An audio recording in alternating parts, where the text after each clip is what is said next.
या अखिलेश जी मैं हिंदी में भी बात करूंगा, not an issue. Okay okay, चलिए चलिए, let's move on towards the strategy part, right. So अगर हम स्ट्रैटेजी की बात करें, हमने क्या चीज देखा है, यहाँ पे दो चीज हो सकती है। पहले आप लेके बेच सकते हो, राइट, तो इसमें ऑप्शन बाइंग आ गया। अगर आप पहले सेल करके बाद में कवर कर रहे हो तो इसमें ऑप्शन सेलिंग आ गया। तो आज हम क्या कवर करेंगे, आज हम ऑप्शन बाइंग कवर करेंगे। तो हम क्या कवर करने वाले हैं, option buying. So option buying में अगर आप देखोगे, ऑप्शन बाइंग में अगर आपको दो चीज समझना जरूरी है। दो चीज क्या हो सकती है, फर्स्ट इज ट्रेंड। ट्रेंड क्यों जरूरी है, क्योंकि अगर आपको लग रहा है मार्केट बढ़ने वाला है, राइट, अगर मार्केट बढ़ने वाला है तो आप क्या लेना प्रेफर करोगे, कहीं ना कहीं कॉल के पुट लोगे, कॉल लोगे, राइट। हमने इसके पहले देखा था कॉल लेंगे। तो आपका अगर डायरेक्शन गलत हो गया, फॉर एग्जाम्पल मार्केट गिर गया, तो क्या होगा, कॉल का प्राइस भी साथ में गिरेगा, राइट। तो आपका अगर डायरेक्शन गलत हो गया तो कहीं ना कहीं आपको एक वो सही रखना है, फर्स्ट थिंग। सेकेंड थिंग, आपको सही रखना है मोमेंटम। मोमेंटम पे आऊंगा मैं फिर से, बट उसके लिए आपको एक ग्रीक समझना पड़ेगा। That Greek is known as theta. So this is a Greek, THETA, right. So theta is basically time value of money, जो हम लोग बोलते हैं ना, समय का जो पैसा होता है बेसिकली।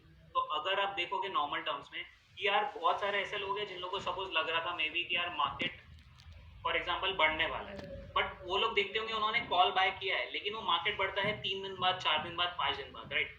लेकिन फिर भी उनको लगता है कि यार उन्होंने जो भाव पे बाय किया था, may be they have bought for an example of से 100 रुपीज, बट स्टिल वो प्राइस उसके ऊपर नहीं जा पाता, 100 के ऊपर नहीं जा पाता, इवन बिकॉज उनका व्यू भी सही हो गया है, उनका डायरेक्शन भी सही हो गया है, लेकिन कहीं ना कहीं उन्होंने टाइम पे या डायरेक्शन पे सही करके टाइम सही नहीं कर पाए, क्योंकि वो जो 3 दिन और 4 दिन हो गया है उसमें थीटा वाला फैक्टर आ गया, समय का जो पैसा है बेसिकली वो गल गया है, टाइम वैल्यू डीके हो गई, जो हम लोग नॉर्मल टर्म्स में डीके की बात करते हैं, that is the theta DK. तो आप देखोगे कहीं ना कहीं वो पैसा नहीं बना पा रहे, क्यों, क्योंकि उनका डायरेक्शन में भी सही हो गया, लेकिन वो 3 दिन, 4 दिन या 5 दिन से लेट हो गए। तो यहाँ पे if you are an option buyer, you have to be correct on two parts. First is the direction, कि अगर मार्केट बढ़ रहा है तो definitely it has to move. Second, it would be the momentum. Momentum क्यों जरूरी है, because मैंने अभी बताया कि थीटा, मोमेंटम का मतलब क्या हुआ, मैं आपको समझा रहा हूँ।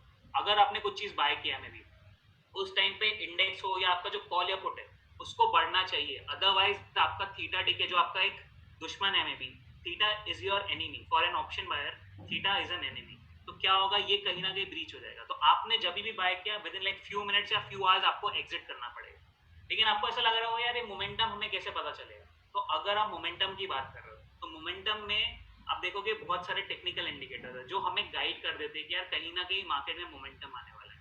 तो अगर मैं उसी में से कोई एक इंडिकेटर की बात करूं, सो अगर हम एक इंडिकेटर की बात करें, सो उसका क्या नाम है इंडिकेटर का, राइट। सो अगर हम बात करें RSI की, RSI एक टेक्निकल इंडिकेटर हो सकता है आप में से बहुत लोगों ने कभी सुना हो या वर्क भी किया हो, राइट। सो ये क्या बताना चाहता है, मैं सिंपल टर्म्स की बात करूंगा, राइट।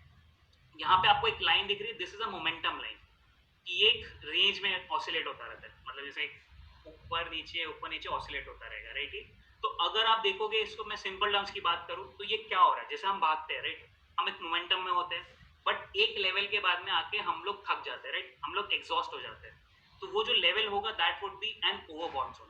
तो अगर मैं बोलूँ कोई चीज यहाँ से भागना चालू हुई है, मोमेंटम में आ गई है, तो कहीं ना कहीं एक लेवल के बाद में वो एग्जॉस्ट हो जाएगी, वो थक जाएगी, right. So that would be overbought zone. तो वहां पे मोमेंटम कम हो जाता है या खत्म हो जाता है बेसिकली। सिमिलरली अगर मैं नीचे की बात करूँ, मार्केट जैसे नीचे आने लग गया था यहाँ पे, तो यहाँ पे भी एक एग्जॉशन पॉइंट होगा, दैट इज ओवरसोल्ड। सो ये होता है रफली 20 के आसपास में, एंड ओवरबॉट जोन होता है रफली 80 के आसपास। बट हमें इससे मतलब नहीं है, हमें चाहिए मोमेंटम, जहाँ पे एकदम पीक मोमेंटम हो कि जो हमने हाथ लगा दिया वो भागना चाहिए, राइट। तो वो कहाँ पे आएगा, that would be around this zone.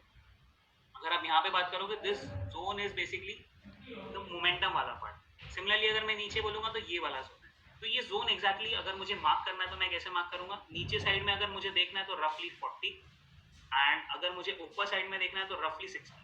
तो जैसे ही आप देखोगे 60 के ऊपर RSI क्रॉस हो जाए तो कहीं ना कहीं मोमेंटम आ जाता है। तो इसको चलिए एक एग्जाम्पल के थ्रू देखते हैं, जो हमने अभी तक बात की RSI का, क्या अगर मैं सेल लगा के देखता, राइट, सपोज मैं यहीं पे लगा के देखता हूँ indicator RSI, and this is like a readily available indicator, ये आपका कोई भी चार्टिंग सॉफ्टवेयर में मिल जाएगा, राइट। सो हम बस इसका एक स्टाइल चेंज कर रहे हैं, दैट इज 70-30 की बजाय 60-40, दैट्स इट। सो ये क्या बताना चाह रहा है, राइट। सो अगर आपको यहाँ पे दिख रहा है, क्या आपको यहाँ पे राइट थोड़ा सा टाइम, सो क्या आपको यहाँ पे दिख रहा था कि markets are gonna go down रफली ओवर हियर? मार्केट क्या शो कर रहा था कि मार्केट गिरने वाला है? So this is a below 40 basically. So क्या हमें पता चल रहा था? सिमिलरली मैं इसको एक पुट के चार्ट में लगा था, क्या पुट हमें इंडिकेट कर पा रहा था क्या मार्केट गिरने वाला है? So let's say if I see a put chart of 70 maybe, क्या मुझे पता चल रहा था मार्केट बढ़ने वाला है गिरने वाला है? So is this above 60? What we have talked about कि कहीं ना कहीं मोमेंटम आता है, राइट? 60 के ऊपर आप देख रहे हो कहीं ना कहीं मोमेंटम आ रहा है, तो अगर आपने जस्ट ये इंडिकेटर लेके भी फॉलो किया होता, right? So this has been like around 60। क्या हमें पता था गैप डाउन होने वाला है? नहीं। लेकिन अगर सिर्फ आपने इंडिकेटर भी फॉलो होता तो क्या आपको ये मूव मिल पाता जो हमने डेफिनेटली ट्राई किया है कैप्चर करने का कहीं ना कहीं? क्या ये मूव मिल पाता अगर हमने जस्ट सिस्टम को भी फॉलो किया होता? तो देखिए किसी को नहीं पता था गैप अप होने वाला है गैप डाउन होने वाला है, बट कहीं ना कहीं सिस्टम बता रहा है आपको कि गैप डाउन हो सकता था, चांसेस थे बेसिकली। क्या आपको एक डिसेंट प्रॉफिट मिल सकता था? बट ये इसमें क्या दिक्कत है मैं आपको एक चीज़ बताता हूँ, इसका कहीं ना कहीं एक्यूरेसी रेशियो जो है, because what I have found out कि sometimes the accuracy ratio of this strategy is not workable, because if you are seeing over here this is like a glitch over here, if you are bought over here then कहीं ना कहीं आपको stop loss level hit हो जाता, या even over here also. So कहीं ना कहीं इसका accuracy ratio is not that good. So what we have tried to do, हमने इसके ऊपर एक और चीज़ लगाने का ट्राई किया। वो चीज़ क्या है? That is also an indicator. So this indicator shows volatility. यार हमें क्या चाहिए मार्केट से? कहीं ना कहीं मोमेंटम चाहिए। तो अगर मुझे मोमेंटम मिल जाता है, so this is something known as Bollinger band. So Bollinger band क्या बता रहा है बेसिकली? बॉलिंजर बैंड हमें बताता है कि मार्केट में वोलेटिलिटी आने वाली। सो अगर मैं यहाँ पे बात करूँ दिस इज अ प्राइस, सो ये आपको बैंड दिख रहा है ब्लू कलर का, जब तक प्राइस ये रेंज के अंदर चलेगा, राइट? जब तक प्राइस ये रेंज के अंदर है तब तक आप देखोगे मार्केट में वोलेटिलिटी नहीं है, राइट? यहाँ पे मार्केट में वोलेटिलिटी नहीं है, क्योंकि अगर आपने सपोज यहाँ पे कॉल पुट बाय करने का भी ट्राई किया होता तो पैसा नहीं बना होता, क्योंकि मार्केट साइडवेज था। सो इन साइडवेज मार्केट में हमने क्या बोला था कि मार्केट में आपको दो चीज़ चाहिए, फर्स्ट आपका डायरेक्शन सही होना चाहिए, सेकेंड आपको मोमेंटम चाहिए। तो अगर आपने यहाँ पे कॉल बाइंग ट्राई किया होता नहीं वर्क करता, पुट बाइंग ट्राई किया होता नहीं वर्क करता, तो कहीं ना कहीं ऑप्शन बाइंग में पैसा नहीं बनता। लेकिन जैसे ही आपने देखा यहाँ पे कि कैंडल का जो क्लोज है basically, right, this is the close of the candle, ये बैंड के बाहर आ गया है, तो इसके बाद आप देखोगे कहीं ना कहीं प्राइस में मोमेंटम आना चालू हो गया। ठीक है गाइस, आपको समझ रहा है कि प्राइस में मोमेंटम आना चालू हो गया? तो अगर मैं आप बॉलिंजर की बात करूँ, लाइव चार्ट की बात करूँ, तो क्या हमें पता चल पाता? अगर सपोज हम यहाँ पे बात करें, राइट, सो मैं एक इंडिकेटर की बात कर रहा हूँ बॉलिंजर बैंड, और इसकी स्टैंडर्ड सेटिंग है, डिफॉल्ट सेटिंग जो होती है, मैं कुछ चेंज नहीं कर रहा हूँ, राइट? सो अगर ये इंडिकेटर है यहाँ पे, क्या ये इंडिकेटर ने हमें बता दिया था कि कहीं ना कहीं वोलेटिलिटी आने वाली है? तो अगर मैं बात करूँ मे बी कि अगर इसका जो क्लोज है, close is above the candle, ये जो क्लोज है it's above the Bollinger band, am I correct? तो क्या ये हमें एंट्री की कंडीशन दे पा रहा है?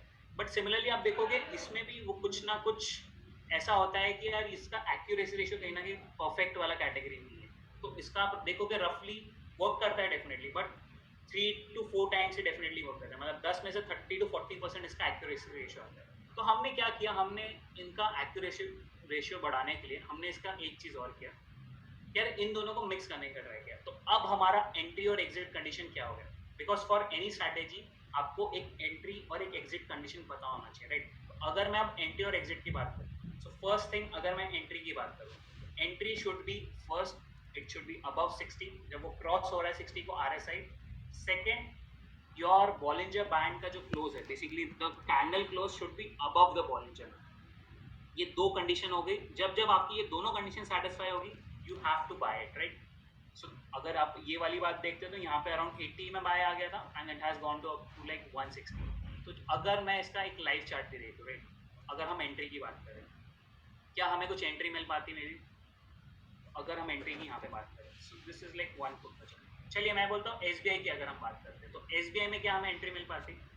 सो एस में हमने बोला था कहीं ना कहीं 40 के नीचे, क्योंकि ये मैं स्टॉक देख रहा हूँ, राइट? तो अगर आप जब जब इंडेक्स देखोगे या स्टॉक देखोगे तो आपको 40 60 दोनों देखना है, बट जब आप कॉल या पुट देख रहे हो तो तब आपको 60 की देखना है, राइट? सो अगर मैं यहाँ पे भी बात करूँ, अगर किसी ने यहाँ पे भी पुट लिया होता, right, this is the close is like below the band, first thing.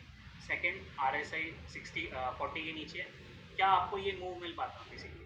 तो ये जो हम बात कर रहे हैं, राइट, दिस लाइक 83%। चलो मैं बोलता हूँ 83 नहीं भी मिल पाता, बट 30 40 50% क्या आप इतना कैप्चर कर पाते कहीं ना कहीं मार्केट से? तो ये आप देखोगे कहीं ना कहीं हर जगह वर्क करेगा, स्टॉक्स में, इंडेक्स में, ऑलमोस्ट हर जगह, राइट। तो हमने अभी तक एंट्री पार्ट डिस्कस किया, अब हम आते हैं एग्जिट पार्ट पे। तो एग्जिट में दो चीज हो सकती है, राइट। एग्जिट में अगर आप बात करोगे तो exit could be like two types. First, stop loss, कि जब आपका व्यू गलत जा रहा है, right. If you have bought may be like somewhere over here, but market ने वैसा रिस्पॉन्ड नहीं किया, मार्केट आ गया नीचे, राइट। तो ये आपको यहाँ पे कहीं ना कहीं आपको एग्जिट करना पड़ेगा। So this would be your stop loss point. Stop loss should be that point कि जहाँ पे आपका व्यू गलत हो रहा है, राइट। तो अगर मैं स्टॉपलेस की बात करूँ, सो आपको ये मिड लाइन दिख रही है, mid line of the Bollinger band, this would be your stop loss. So anywhere जिस मार्केट ने यहाँ पे क्लोज दिया, राइट, जो आपका कॉल या पुट था, उसका जैसी close mid line of Bollinger band के नीचे आ गया, you should exit, that would be your stop loss point. Second, target क्या होगा? Target we revise by saying risk reward. So अगर मैं सपोज यहाँ पे 10 रुपीज का रिस्क ले रहा हूँ, सो फॉर ऑप्शन बाइंग मेरा कभी भी टारगेट होता है 1:4, 1:5, राइट। सो अगर मैं 10 रुपीज का रिस्क ले रहा हूँ तो मैं यहाँ पे एटलीस्ट 40 to 50 रुपीज का प्रॉफिट ट्राई करता हूँ कैप्चर करने का, राइट। सो अगर आपने से 90 रुपीज में भी बाय किया है, तो अगर आप यहाँ पे 40 या 50 भी ऐड कर दो, दैट वुड बी रफली लाइक 140 या 150 रुपीज, राइट। तो यहाँ पे आपका टारगेट हो सकता है, या तो आप उसको ट्रेल करते लेके जाते हैं कि या जब तक मेरा स्टॉप लॉस हिट नहीं हो रहा है तब तक, या ये वाला आपका टारगेट हो सकता है। सो गाइज, आप लोगों को समझ रहा है? अब इसको मैं एक लाइव चार्ट में दिखाता हूँ। अगर हम लोग सेम चीज की बात करें, मे बी क्या हम खुद कैप्चर कर पाते हैं? तो अगर हम से यहाँ पे ले लेते for example, if this would be, क्या हमारी कंडीशन सेटिस्फाई हो रही है? 60 अबव, बॉलिंजर बैंड क्लोज आ गया बॉलिंजर बैंड के ऊपर, राइट। अगर आपने यहाँ पे भी लिया होता तो कहाँ पे आपका एग्जिट हो जाता? रफली हो, या आपको समझ रहा है गाइस? चलिए अब कोई दूसरा एग्जांपल लेता हूँ, मे बी लाइक कोई स्टॉक का एग्जांपल ले लेता हूँ, मे बी 550 का पुट का, राइट। सो अगर आपने, चलिए मैं बोलता हूँ इसको यहाँ पे लिया होता, ये आपको एंट्री कंडीशन सेटिस्फाई हो रही है यहाँ पे, तो यहाँ पे आपका एग्जिट कहाँ पे आता? रफली हो, सो दिस इज स्टिल लाइक से 25-30%, राइट। सो हम लोग एफडी में may be like 5%, 6% per annum कमाते हैं, बट क्या हम हफ्ते में एक ट्रेड या महीने में एक ट्रेड जैसा लेंगे? तो is that not enough guys? So now anyone has any doubt? आपको समझा entry part, exit part? Deepak ji, किसी को कुछ डाउट है? आई होप सबको समझ आए। एक बार प्लीज चैट सेक्शन बताओ जो भी स्ट्रेटजी सर ने बताई है वो आपको समझ आएगी नहीं आएगी। हाँ मैम, स्टॉपलेस का ये वाला पार्ट हो गया, this would be your stop loss. ये जो मिड लाइन है ना बॉलिंजर बैंड की, ये स्टैंडर्ड सेटिंग है पूरी। जैसे क्लोज इसके नीचे आ जाएगा, सो कैंडल का क्लोज नीचे आ गया, okay sir. Entry, Prakash ji, entry का पार्ट ये है कि एंट्री में आपको दो कंडीशन देखना है। First, RSI should be above 60, second, the close of the candle should be above the Bollinger band, that's it. Okay एक क्वेश्चन है, एक क्वेश्चन पूछा है किसी ने, उसमें पूछ रहा है कि टाइम फ्रेम क्या है इस स्ट्रेटजी का? हाँ जी, सो अगर आप एज अ स्कैल्पर हो, जैसे आपको ऐसा लगता है कि आप विद इन फ्यू मिनट्स निकल सकते हो, तो आप 1 मिनट और 3 मिनट कर सकते हो। अगर आपको इंट्राडे प्ले करना है तो आप 5 मिनट और 15 मिनट कर सकते हो, बिकॉज अभी मार्केट बहुत ज़्यादा वॉलेटाइल हो गया है, तो कहीं ना कहीं 15 मिनट बहुत अच्छे से वर्क नहीं करेगा, क्योंकि जब तक 15 मिनट का कैंडल बनेगा तब तक मार्केट रिवर्स हो जाता है, राइट। तो आप मैक्सिमम 5 मिनट तक जाइए, उसके ऊपर अभी के टाइम में वर्क नहीं कर रहा है। ओके एक और क्वेश्चन था जिसमें कि एक ये जो पूछ रहे थे कि ये प्रीमियम क्या होता है, व्हाट इज प्रीमियम? हाँ जी, so premium is basically this, कि अगर आपको से ये बाय करना है तो आपको ये 11 रुपये देना पड़ेगा इनटू इसका जो भी लॉट साइज होगा, क्योंकि फ्यूचर्स एंड ऑप्शंस में क्या होता है, लॉट साइज होता है। तो अगर मैं से निफ्टी की बात करूँ तो उसका 50 का लॉट साइज होता है। तो अगर से मुझे ये 18,000 का कॉल बाय करना है तो 50 इंटू 3 रुपये मतलब 150 रुपये रफली मुझे देना पड़ेगा ये बाय करने के लिए 18,000 का कॉल बाय। सो ये प्रीमियम का रेलिवेंस है। ओके ओके ओके जिनके भी डाउट्स हैं प्लीज चैट सेक्शन में पूछते रहिए, एक एक करके डाउट आपके लेने वाला हूँ मैं। एक और क्वेश्चन है कि जिसमें पूछ रहे हैं कि असेट ये बस ऑप्शंस पे ही काम करेगी स्ट्रेटजी या फिर और कुछ और क्रिप्टो और इन सब पे भी काम करेगी स्ट्रेटजी? सर ये यूनिवर्सल स्ट्रैटेजी, आप इवन लाइक क्रूड ऑयल वगैरह पे भी ट्राई करोगे तो ये वर्क करता है। ओके इसका मतलब मैं अगर कमोडिटी, क्रिप्टो सब पे work करता है। कमोडिटी मैं स्टॉक्स पे भी ट्राई करूँ प्रॉपर तरीके से तो उस पर भी हाँ काम जी। करें। ओके ओके एक और क्वेश्चन है जो पर्सनल भेजा है मेरे को, बहुत सारे लोगों ने भेजा है कि सर आप ट्रेडिंग करते हो तो आप अपने इन सब स्ट्रेटजी की हेल्प से जो अपना पीएनएल है वो शो कर सकते हो? Definitely sir. मतलब आप कितने रुपए पे ट्रेड करते हो? मुझे नहीं पता कि शायद आप दिखा पाओगे कि नहीं लाइक। हाँ देखिए सर, उसमें कोई इशू नहीं है, I just show you. This is like a decent, थोड़ा बिगर कैपिटल वाला अकाउंट है। सो ऑप्शंस वाला अकाउंट भी है, एक और है अकाउंट। ओके बट जैसे आज अगर लाइव मार्केट होता ना तो डेफिनेटली मैं आज का भी दिखा पाता आपको। तो इसमें सर कितना ये आपने कितना इन्वेस्ट किया है? 1 पॉइंट सर सो इसमें बेसिकली लाइक 70 lakhs का इन्वेस्टमेंट था, सो अभी इसका वैल्यू रफली अराउंड 1.10 CR है बेसिकली। ओके ओके, इसका मतलब आपने 38 लाख के आसपास का प्रॉफिट किया है। हाँ जी, बट ये एक दिन का नहीं, आपको समझना पड़ेगा इसको। डेफिनेटली एक सवा साल या 1.5 साल हो गया था। तो इसका मतलब हुआ सर कि 70 आप अगर करोगे तो अराउंड 150% का return on an average. 150। It's a profit और return. So that depends on the market कभी बहुत इजी रहता है तो ज़्यादा पैसा आ जाता है, ओके कभी ओके नहीं रह पाता है तो definitely. Okay okay okay. Sir ये तो काफ़ी ज़्यादा है, लाइक लोगों के ड्रीम पैकेजेस होते हैं, तो ये ये कितना टाइम लगा? कैपिटल एक्सेस के ऊपर होता है। अब ओके किसी के लिए maybe like thousands of rupees ही बहुत ज़्यादा होता है, तो दैट डिपेंड्स। सो कंपेरेबल नहीं हो सकता है, मैं वही बताना चाह रहा हूँ कि हर किसी का एक अलग जर्नी होता है, तो कंपेरेबल नहीं होता है वो बेसिकली। Okay okay. तो इसको लाइक आपको कितना टाइम फ्रेम लगा इसको करने में, कितना टाइम लगा ऑन एन एवरेज? सो या हम लोग आते हैं, हम लोग के पास एक क्वेश्चन है, that's it. This is like question right. So okay. Guys, आप लोगों को क्या लगता है, how much time does it require to start trading right? मैं एक क्वेश्चन पूछना चाहूँगा सब लोगों से कि मैंने एक क्लास जब स्टार्ट हुई थी तो एक क्वेश्चन पूछा आप लोगों से।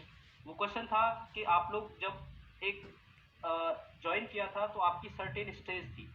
अभी जो आपने 1 घंटे क्लास की है उसमें आप लोगों को क्या कुछ एनहांसमेंट मिला है? अभी आपकी अपने आप को रेट करना है तो आप बताइए।